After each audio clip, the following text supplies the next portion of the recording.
es una famosísima novela del no menos famoso Stephen King, o Stephen King como pronuncian otros. Creo que no vale la pena que les presente a este autor porque no necesita presentación alguna, y supongo que la mayoría de los espectadores, si no leyeron el libro, vieron al menos una de las adaptaciones cinematográficas de esta novela, sea la de los años 90, que en realidad es una miniserie que fue dirigida por Tommy Lee Wallace, o la más reciente que ya sí es una película en toda regla y fue dirigida por Andy Muschietti. La novela, que es extensísima, comienza con el siguiente párrafo. El terror, que no terminaría por otros 28 años, si es que terminó alguna vez, comenzó, hasta donde sé o puedo contar, con un barco de papel que flotaba a lo largo del arroyo de una calle anegada de lluvia. Aquí quisiera llamar la atención sobre un recurso que King va a utilizar numerosas veces durante el resto de la obra, casi hasta el abuso. Este recurso se llama prolepsis y consiste en anticipar al lector un hecho futuro de la obra, es decir, un hecho que está por delante de la línea de tiempo presente. Este recurso también lo usó García Márquez en el célebre párrafo que inaugura 100 años de soledad. Muchos años después, frente al pelotón de fusilamiento, el coronel Aureliano Buendía había de recordar aquella tarde remota en que su padre lo llevó a conocer el hielo.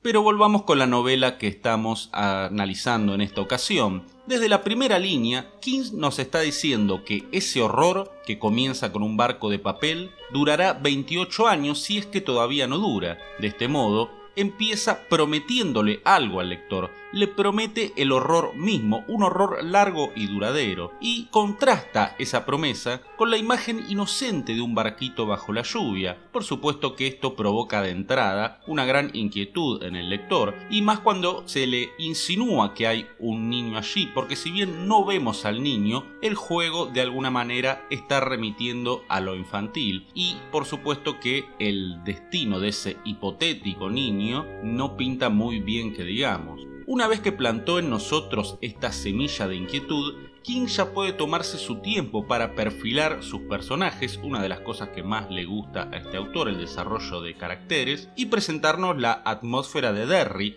pueblo ficticio que sirve de escenario en la novela y que funciona como un personaje más. El segundo párrafo de la obra dice así: el barquito cabeceó, se ladeó, volvió a enderezarse en medio de traicioneros remolinos y continuó su marcha por Wickham Street hasta el cruce de esta y Jackson. El semáforo de la esquina estaba a oscuras y también todas las casas en aquella tarde de otoño de 1957. Llovía sin cesar desde hacía una semana y 2 días atrás habían llegado los vientos. Desde entonces, la mayor parte de Derry había quedado sin corriente eléctrica y aún seguía así. King ahora nos informa que la novela, o al menos esta línea temporal de la novela, transcurre en los años 50 y en un pueblo que, como dijimos, se llama Derry. Pero adviértase que esta información la introduce mientras hace avanzar la historia y nos narra las peripecias de este barquito sometido a las fuerzas de la naturaleza, igual que en breve lo estará su dueño, Georgie. Claro que la fuerza de la naturaleza que padezca Georgie será mucho más inclemente y mucho más oscura que una simple tormenta.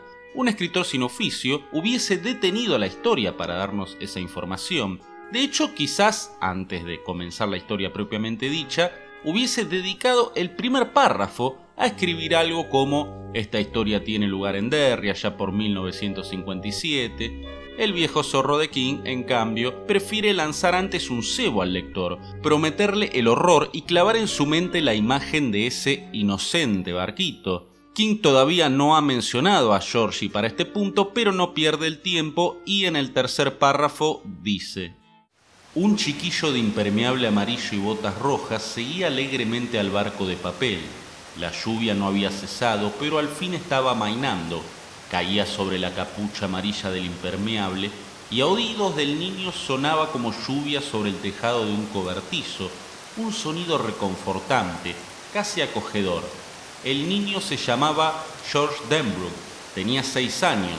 William, su hermano, a quien los niños de la escuela primaria de Derry conocían como Bill el Tartaja, estaba en su casa recuperándose de una aguda gripe. En ese otoño de 1957, 8 meses antes de que comenzasen realmente los horrores y 28 años antes del desenlace final, Bill el Tartaja tenía 10 años. El barquito junto al cual corría Georgie era obra de Bill. Lo había hecho sentado en su cama con la espalda apoyada en un montón de almohadas, mientras la madre tocaba para Elisa en el piano de la sala y la lluvia batía monótonamente la ventana de su habitación. King vuelve a repetirnos la fecha y la estación del año, otoño de 1957. No quiere que nos olvidemos de eso. Recordemos que la novela, igual que la adaptación de los años 90, alterna entre dos líneas temporales, una en que los protagonistas son adultos y otra en la que son niños.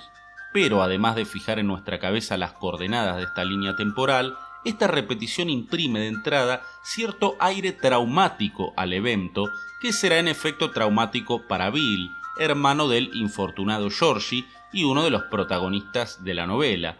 ¿Qué es un trauma sin un hecho que, aunque ocurrido en el pasado, no deja de acontecer en quien lo experimentó? ¿Qué es un trauma sin un presente continuo, un pasado que se niega a pasar? Después, King abandona de momento a Georgie y nos habla sobre la tormenta que en ese momento cae sobre Derry. Al final de esos párrafos, introduce otra prolepsis. En Derry, olvidar la tragedia y el desastre era casi un arte, tal como Bill Denbrook llegaría a descubrir con el tiempo. Esto no solo refuerza la sensación de inquietud, sino que nos anticipa que Bill será quien protagonice la novela. Si se nos habla de Georgie, es por la importancia que él y su muerte tienen para Bill. Se nos sigue contando después cómo Georgie corre detrás del barquito, pero King vuelve a jugar con el tiempo. En este caso se trata de una analepsis, recurso más conocido bajo el anglicismo flashback, y que como muchos sabrán es lo contrario a la prolepsis, es decir, nos habla de hechos pasados. Aquí retrocedemos a un pasado muy reciente. Se nos detalla una escena que ya se nos había resumido y anticipado, la de Bill construyendo el barquito para Georgie. Todo esto suena muy complejo y hasta confuso cuando uno lo comenta, pero el arte del buen narrador consiste en lograr que fluya, como el agua por las alcantarillas. King está zarandeando al lector de un tiempo a otro, pero el lector ni siquiera lo advierte. Lo difícil no es alardear de recursos y abrumar al lector con complejidades que no pasan de ser meras complicaciones. Lo difícil es usar todos estos recursos y que al lector le parezca que está leyendo algo tan lineal y claro como el cuento de Caperucita. Seguimos entonces con el análisis. Bill le pide a Georgie que baje al sótano y le traiga parafina. Nos enteramos de que Georgie teme bajar ahí, pero igual lo hace, no quiere quedar como un cobarde ante su hermano. Hay una referencia a una tortuga que será importante durante el resto del libro, los que lo leyeron saben la razón. También se nos muestra la relación de afecto entre los dos hermanos. Se insiste en el piano de la madre de Bill tocando para Elisa de Beethoven. Esa música será la banda de sonido del trauma, uno de los detalles que se repetirán por siempre en la mente de pobre Tartaja, como le dicen en la novela o al menos en la traducción en español, y que se mezcla con el sonido de la lluvia contra las ventanas. De hecho, mientras Georgie baja aterrado al sótano, esas imágenes se funden. El sonido del piano llegaba desde lo que su padre llamaba sala de estar y su madre sala de visitas. Sonaba a música de otro mundo, lejana, como deben de sonar las conversaciones y risas de una playa abarrotada al nadador exhausto que lucha contra la corriente. La comparación con el nadador no es casual, remite al agua, igual que el agua de la lluvia, y a una situación de desesperación, porque no es un nadador cualquiera, sino uno que lucha contra la corriente, acaso contra la muerte misma, acaso contra una fuerza de la naturaleza, como el payaso Pennywise. Por otra parte, aquello de música de otro mundo cumple dos funciones. Por un lado, igual que tantas otras líneas de esta novela, refuerza la inquietud, porque lo de otro mundo bien puede remitirnos al mundo de los fantasmas, de los muertos, pero el otro mundo también es el de los adultos, en oposición al de los niños. La madre de Bill está presente allí de forma metonímica, una figura retórica, la metonimia de la que algún día hablaré. Esto quiere decir que la madre no está presente de forma directa, sino a través de la música que llega desde la sala de estar. En la novela no solo hay dos líneas temporales, sino también estos dos mundos, lo de la niñez y lo de la adultez. Por eso esta presencia ausente de la madre de Bill y Georgie es significativa. Este inicio de la novela nos señala de modo subliminal, por decirlo así, las reglas del juego, las constantes que se mantendrán a lo largo de cientos y cientos de páginas. Los adultos nunca entienden a los niños, ni están ahí cuando deben estar, y mucho menos en un pueblo bastante particular como es Derry. Cuando Georgie vuelve del sótano, en una escena que no está escrita tanto para aterrar al lector como para mostrar los terrores del personaje, Bill usa la parafina para armar el barquito. El piano se había callado hasta que King lo reinicia y de paso introduce una nueva prolepsis. El piano reinició para Elisa. Bill el Tartaja no olvidará jamás esa pieza y aún muchos años después no podría escucharla sin que se le pusiera carne de gallina. El corazón le daba un vuelco y recordaba: mi madre estaba tocando eso el día en que murió Georgie. Entonces ya no tenemos ninguna duda de que Georgie va a morir. Nuestros malos augurios evidentemente no estaban errados. Es que al narrador no le interesa sorprendernos, sino sobrecogernos. Estamos viendo esa amorosa relación entre hermanos y sabemos que uno de los dos, el menor, el más indefenso, se va a morir, y se va a morir muy pronto apenas salga a jugar con el barquito. Y permítanme una acotación: un mal escritor se limitaría a decir que Bill y Georgie se querían mucho, afirmación abstracta y que al lector no le llega. Otro mal escritor nos mostraría a los dos hermanos abrazándose y diciéndose todo lo que se quieren, cosa que sabemos que los hermanos no hacen casi nunca y menos a esa edad. King en cambio los pone a hacerse chistes groseros sobre el culo de uno y de otro. El cariño está implícito en el gesto de Bill, que aún en cama con gripe se toma el trabajo de fabricarle el barquito a su hermano, y la admiración y el cariño de Georgie están en su acto de bajar al sótano sin manifestar su miedo, además de que varias veces se nos dice que Georgie piensa en Bill, en lo que dijo Bill, es decir, lo tiene como un referente. Así que estos son personajes reales, no fantoches de papel que hacen las cosas que le conviene al autor. Y esta escena termina, sin embargo, y con todo lo dicho, de la siguiente manera. Ponte el impermeable y las botas, advirtió el mayor, Bill, si no quieres pescar una gripe como la mía. Casi seguro que la pescas de todos modos, por mis gérmenes. Gracias, Bill, es un barco muy bonito. Y entonces George hizo algo que no había hecho hacía tiempo, algo que Bill jamás olvidaría.